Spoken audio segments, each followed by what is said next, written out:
Hi, welcome to this workshop. Today we'll discuss some cool stuff about cloud computing and how it can help your academic research.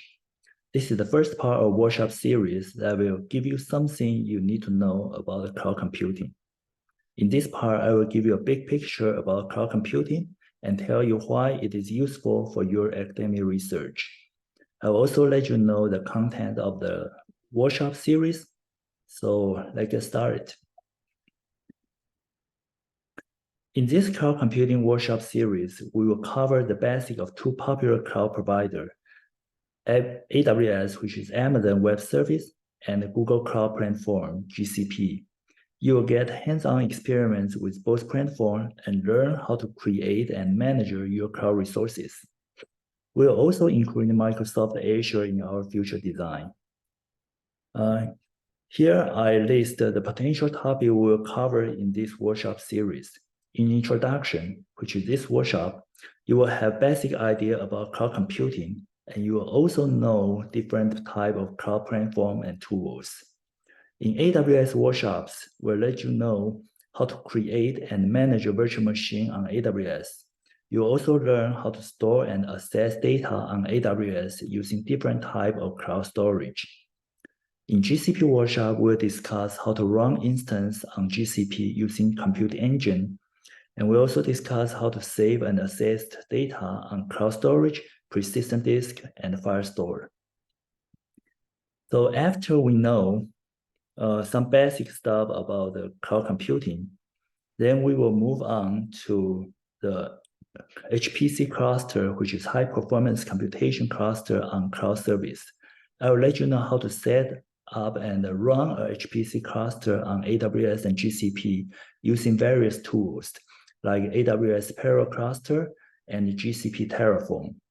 Because those HPC cluster on cloud service using Slurm as a job scheduler, not the SunGrid engine we use on Hopin 2.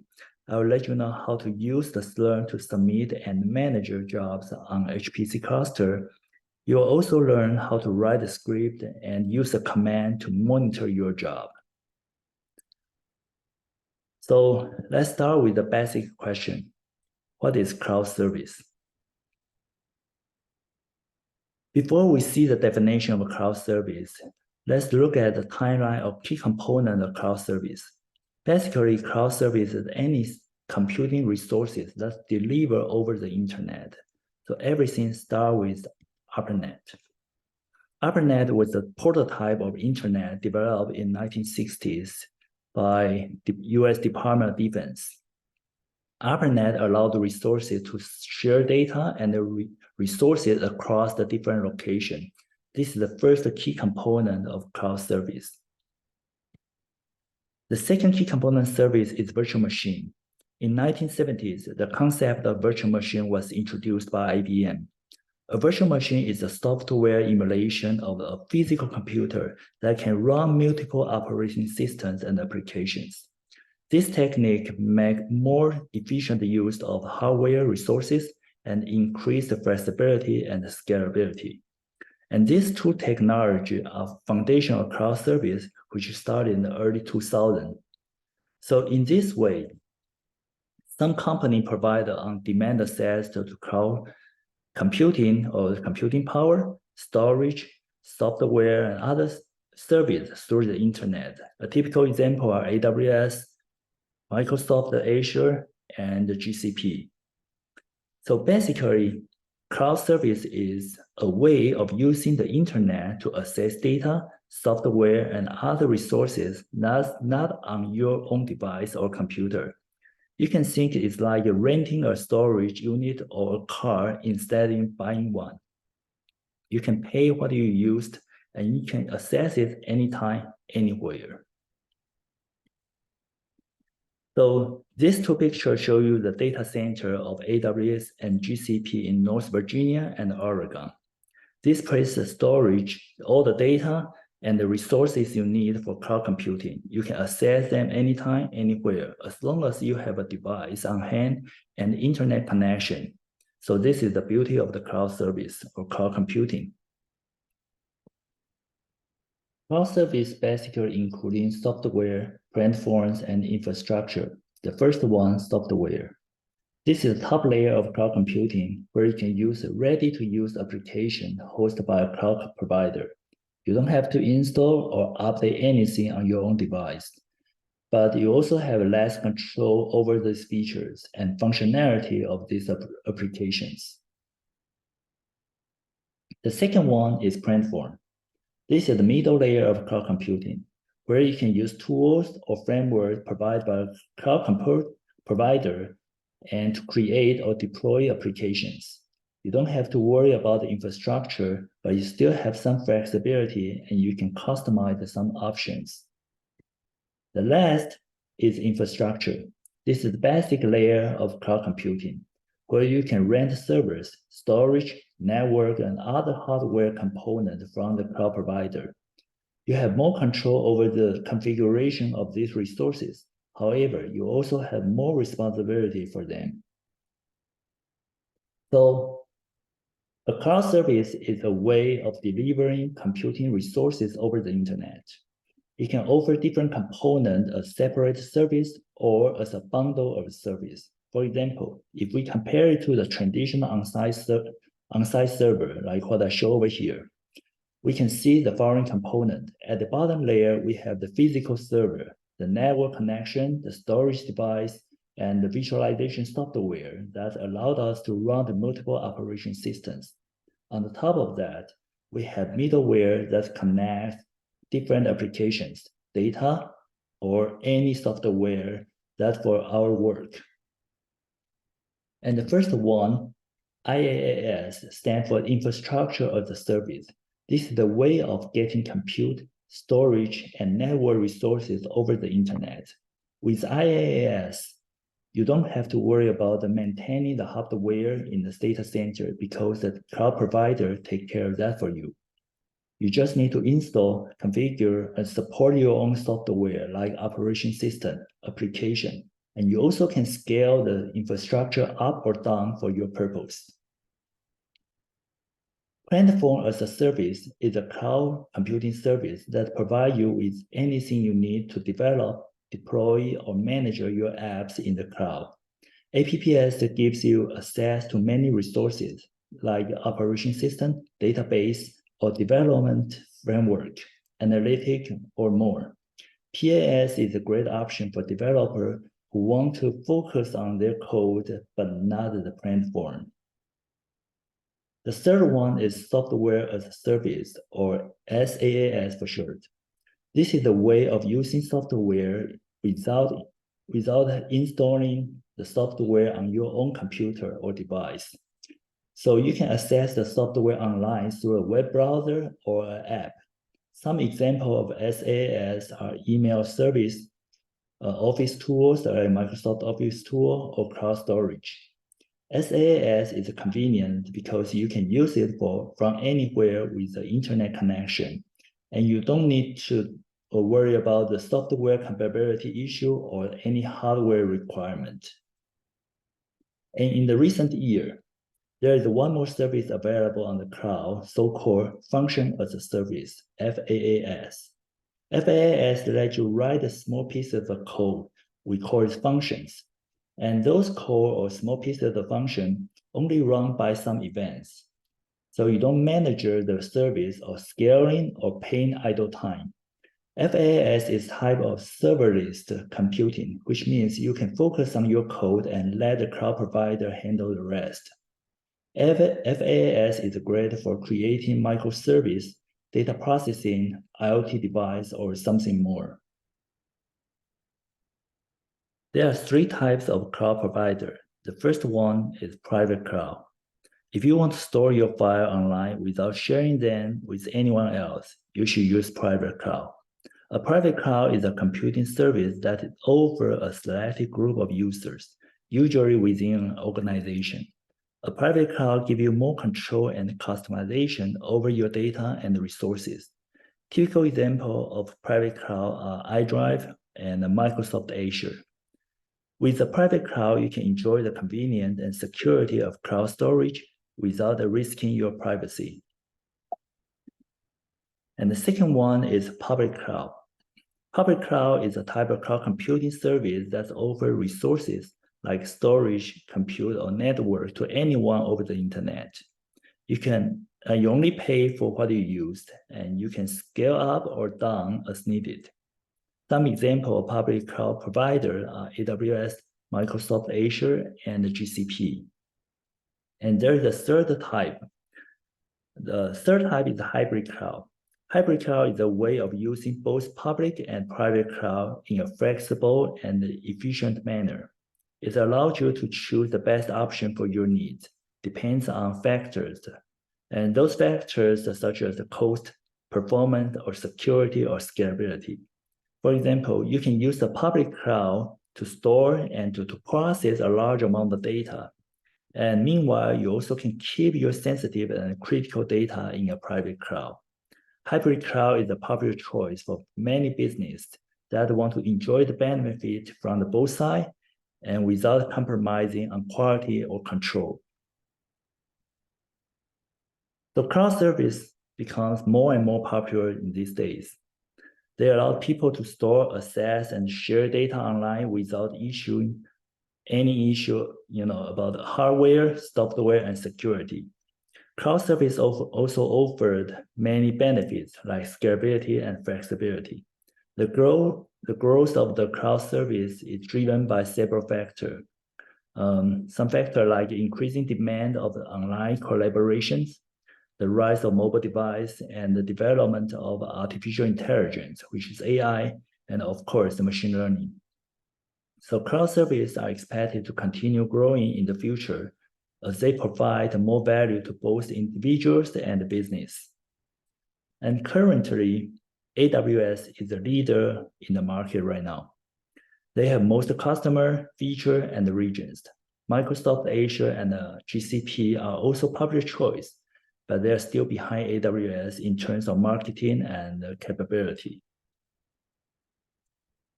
So in this three leaders of cloud service, AWS first launched in 2002, but it officially became a public cloud in 2006 with a very few basic service like elastic cloud computing or simple storage service. Since then, AWS has grown rapidly and expanded its offering to including hundreds of services related to network, storage, compute, middleware, IoT, and more. So AWS has a customer from many industries like Netflix, Airbnb, or some even government agents like NASA or even CIA. Microsoft Azure was the first introduced in October 2008 under a code name Project Red Dog, and later launched as a Windows Azure in February 2010. It was renamed Microsoft Azure in March, 2014. Azure supports many programming language, tools, and frameworks, including Microsoft software and third-party application. Azure used a large-scale visualization at Microsoft Data Center, and it offers more than 600 services, including many web jobs and applications. The last one, GCP. GCP is a collection of cloud services where you can build and run applications on Google infrastructure. GCP started in 2008 with the launch of Google App Engine. Since then, GCP has expanded to offer many more products like computing, storage, database, analytics, and more important, machine learning. Many big companies like Snapchat, Airbnb, PayPal use GCP for their cloud needs. So this figure shows you where the data centers are for GCP and AWS and Microsoft Azure. You can see how those data centers are distributed around the world and which region have more or less coverage. You can notice that the most data centers are in North America, Europe, and Asia. These data centers are not randomly placed. They are actually close to where the customer lives and work. This means that the data center can provide a faster and more reliable service for those customers. And next, I will show you some real case about how cloud service help both academic research and the industry. You will see how cloud computing can make data processing faster, cheaper, and more scalable. You'll also learn how cloud service can work across the different domains and fields. So the first case was on AWS. Because the past COVID-19 pandemic, the Certus project wanted to uncover the hidden diversity of coronavirus in the public sequencing dataset. One of the main challenges of this project was to perform the sequence alignment over 5.7 million biological samples collected in the sequence read archives. Honestly, for my very limited understanding about the bioinformatics, one way to do the sequence alignment is to do the sequential run on a single core, which is simple but slow. Another way is to use the multiple thread or parallel program across the cluster, which is faster but more complicated. And it depends how much data you have and how much time you can afford. However, in this project, this is a huge amount of data and it requires a lot of computing resources and time to process. So to overcome the problem, the Certus team developed a so-called ultra-high throughput sequence alignment platform built on AWS. This platform can analyze more than 1 million samples per day for less than 1 cent per sample. With the dynamic scaling EC2 cluster reaching more than 22,000 virtual CPU, in this way, they can perform hundreds of years of computing in a few days and discover new coronavirus. So as they stated in this paper, in just 11 days, we were able to identify 130,000 novel RNA virus on AWS. It's 10 times more than were identified over the past century. Really amazing. The second case was on GCP. Actually, I think most of people played this game before. Niantic is a software company that specializes in augmented reality, which is AR mobile games. It was originally started within Google. In 2015, Niantic became an independent company. Niantic's most popular game is Pokemon Go, which was released in 2016 and has been downloaded more than 1.1 billion times worldwide.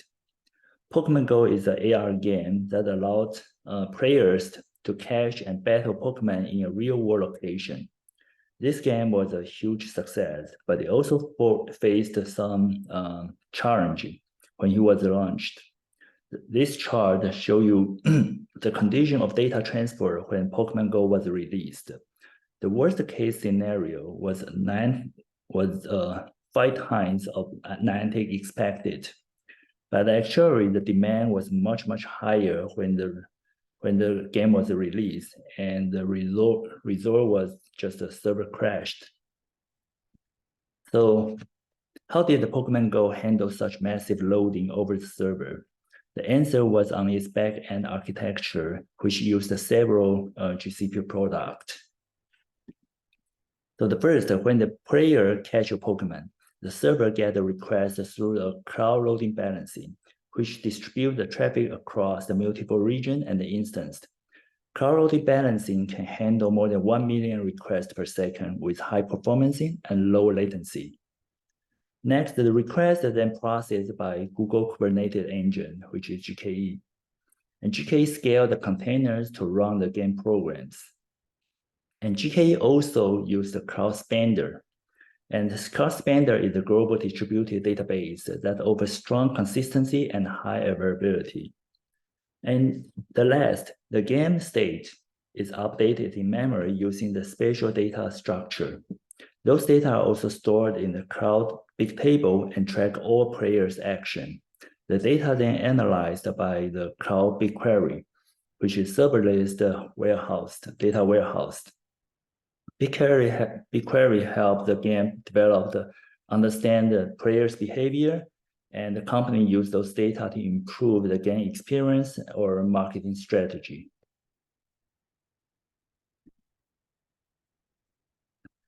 So the last case was the Statecast, which used to run on AWS, but now on GCP. Statecast is a kind of technology that uses the 12 Hawkeye system to track and to analyze the various aspects of baseball players' performance, like pitching, hitting, running, or fielding. So state test was first introduced in 2014 in 3 MLB stadiums and then expanded to all 30 stadiums in 2015. This technology changed how baseball is played, and it also evaluated and enjoyed by fans. Statecast also provide advanced metrics that quantify the skill and abilities of players in a new way, like the hard hitting rate, launch angle, and the catch probability. However, the problem of using Statecast is the entire system generates about 7 terabyte data per game. So to deal with those data was pretty difficult. So to store and process this massive amount of data, Statecast relied on GCP service. GCP deals with those data by providing a scalable and secured infrastructure that can handle high volume and velocity of the data. GCP also offers tools and services that enable users to access, query, transform, or even visualize the data in various ways. For example, user can use BigQuery to run SQL on the Statecast data and export the data they want. User can also use the Data Studio, which is a data visualization tool, to create interactive dashboard and reports. So GCP helps the fans to get deeper insight into these baseball games. After seeing this real case, now we want to see how cloud service can help our academic research. And actually, cloud computing offers a promising way to advance academic research by providing a scalable, flexible, and cost-effective access to computing resources. However, the actual benefit of cloud computing for research depends on many factors, like the choice of cloud platform, the type of computing resources, the characteristics of research application, and even the availability of time, money, and effort. So researchers need to very carefully evaluate their needs and options before deciding to use the cloud computing for their project. Cloud computing offers a flexible, efficient way to share your work with your colleagues, your institution, and even the entire academic community. By using cloud service, you can make your software data available to others who can access them anytime and anywhere.